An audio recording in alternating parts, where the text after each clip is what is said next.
Salut, c'est Florian, bienvenue dans cette nouvelle vidéo. Aujourd'hui, on va analyser ensemble l'action Intel. Intel, on va l'analyser sur les 5 critères habituels que j'utilise pour toutes mes analyses d'actions à dividendes, à savoir le rendement du dividende, la croissance du cours de l'action, les années de versement consécutives du dividende, la croissance du dividende et le ratio de distribution des bénéfices. Intel a un rendement de 2,6% sur son dividende. Donc son dividende te rapporte 2,6% par an. Alors, c'est pas mal, mais c'est surtout intéressant par rapport aux autres indicateurs, tu vas le voir juste après.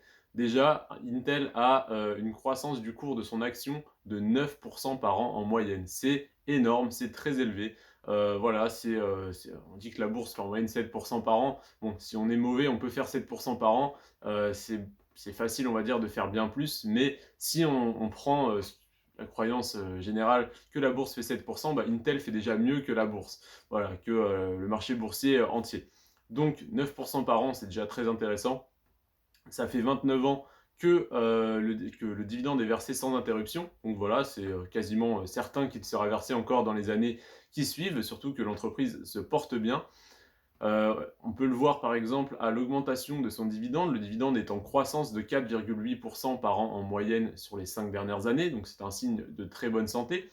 Et en plus de ça, le ratio de distribution des bénéfices n'est que de 27%, donc c'est-à-dire qu'ils ont encore une très belle marge pour distribuer plus de bénéfices sous forme de dividendes. Donc pour résumer, 2,6% de rendement sur le dividende, c'est correct. 9% de croissance du cours de l'action, c'est très bien. 29 ans que le dividende est versé sans interruption, c'est excellent. 4,8% de croissance du dividende par an, c'est pareil, c'est très bon. C'est un signe vraiment très intéressant, très prometteur pour l'avenir.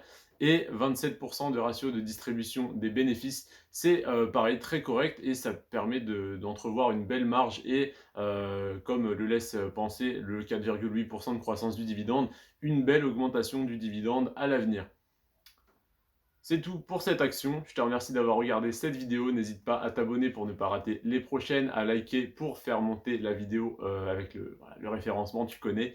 Et à me dire en commentaire ce que tu penses de l'action Intel, si tu la possèdes, si tu comptes l'acheter, si tu en es satisfait, si jamais tu en possèdes, etc. Ça m'intéresse énormément. Et dis-moi également quelles actions à dividendes tu souhaiterais que j'analyse, bien sûr. Je te remercie donc d'avoir regardé cette vidéo. Prends soin de toi et de tes finances. Ciao.